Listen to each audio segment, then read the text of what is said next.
Je vous salue dans le précieux nom de notre Seigneur Jésus. Nous allons aujourd'hui continuer notre série d'enseignements sur les leçons essentielles de la marche victorieuse avec Dieu. Je vous parlerai aujourd'hui des semences, des semences en Dieu. C'est un sujet à polémique dont on n'aime pas souvent parler quand on est serviteur de Dieu, tellement on a trop fait de ce fait d'accès d'escrocs, de gaïman spirituel, de tout ce qu'on veut. C'est vrai qu'il en existe aussi, il faut bien l'admettre. Mais c'est quand même un sujet important. Moi, quand j'ai commencé à rendre ministère, je refusais catégoriquement toute forme d'offrande, toute forme de dîme et toute forme de choses comme ça. Et le Seigneur a fini par me contraindre à les accepter. Il m'a convaincu en me disant ceci. Toi, tu connais la loi de la semence et de la récolte. Tu sais qu'on ne récolte que ce qu'on a semé. Tu sais que quand on ne sème rien, on ne récolte rien. Écoutez, même si vous avez la terre la plus fertile et qu'il pleut tout le temps et que vous avez les meilleures semences du monde à votre disposition, tant que vous ne les mettez pas en terre, il n'y aura pas de récolte. Même si la pluie vous bénissait, même si la terre était très généreuse, il n'y aura pas de récolte. Personne ne s'est jamais mis devant un champ pour prier afin de devenir riche. Vous devenez riche quand vous mettez dans le bon champ avec la bonne saison des semences. Sans semences, il n'y a pas de récolte. C'est une loi universelle de la vie. Dieu dit qu'elle ne passera jamais. La loi de la semence et de la récolte est une loi perpétuelle. Et les gens la connaissent dans toutes les religions. Les musulmans sont très forts dans les choses comme les Sahara et consorts. Et ce n'est pas pour rien qu'ils sont prospères. Même dans nos religions endogènes, les gens font toujours des œuvres de sacrifice, des dons, des choses comme ça, quand il y a des cérémonies, parce qu'il y a un pouvoir spirituel à la semence. C'est pareil dans l'Église. C'est pareil au niveau de la foi chrétienne. La semence est la seule manière de récolter.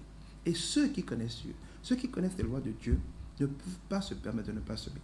Parce que quand Dieu veut nous bénir, il va toujours multiplier nos semences au centuple. Il va toujours faire grâce à nos semences. Sans semences, on ne peut rien avoir.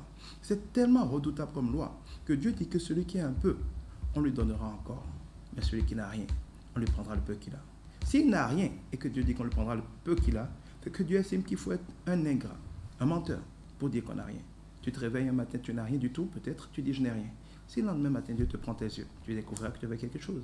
S'il te prend ton cœur, tu découvriras que tu avais quelque chose. S'il te prend ta santé, tu découvriras que tu as quelque chose.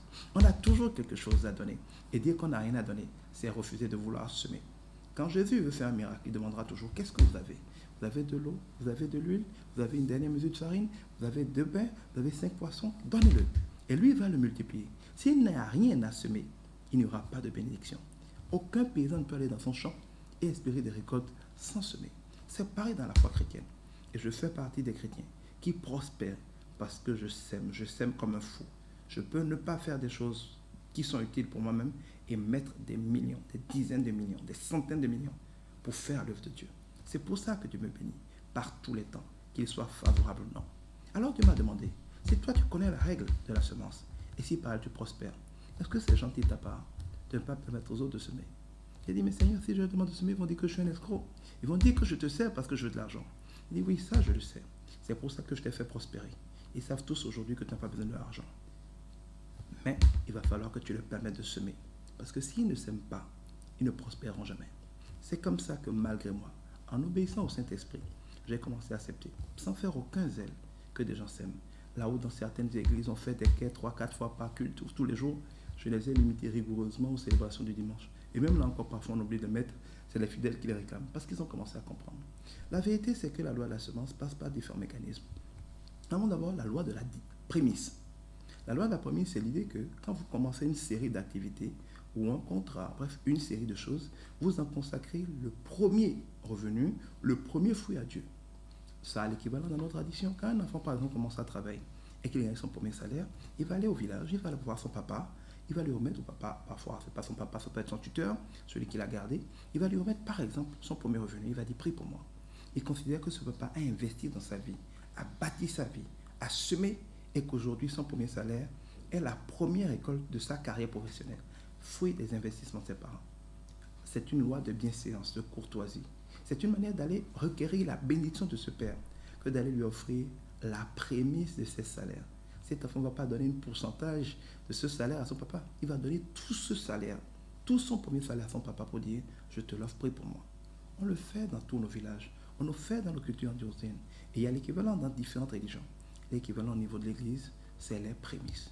Vous avez un nouveau contrat avec une société, votre premier profit, mettez-le à Dieu. Vous avez un nouvel emploi, votre premier salaire, donnez-le à Dieu. Vous lancez une activité, quand moi j'ai lancé l'immobilier, mon premier profit était de 600 000 francs sur un terrain que j'avais vendu à la Zopa. Je l'ai donné entièrement à Dieu. Cela engage Dieu sur la série. Cela fait de Dieu un actionnaire, un partenaire qui dit, parce que tu m'as honoré, tu m'as donné la première place, tu m'as aimé plus que tout, tu m'as donné la première bénédiction qui est sortie de cette activité, je bénirai le reste de la série. C'est une loi, c'est la loi de la prémisse. Elle n'est pas propre à l'Église, elle est propre à tous qui ont une connexion spirituelle. Et dans l'Église, elle est aussi importante. Dieu veut que nous le consacrions. La première partie de notre temps, la première partie de nos revenus, la première partie de nos talents, de nos dons, de nos rêves, de nos projets. Dieu veut que nous soyons tout entiers à lui. Il nous a donné son Fils unique. Nous pouvons bien lui donner la première partie de ce que nous faisons pour compter sur lui dans la série. Cela s'appelle la loi de la prémisse. C'est une loi essentielle si nous voulons prospérer. Et beaucoup de chrétiens aujourd'hui ne prospèrent pas parce qu'ils ne veulent pas honorer ces lois-là qui sont des lois de la vie.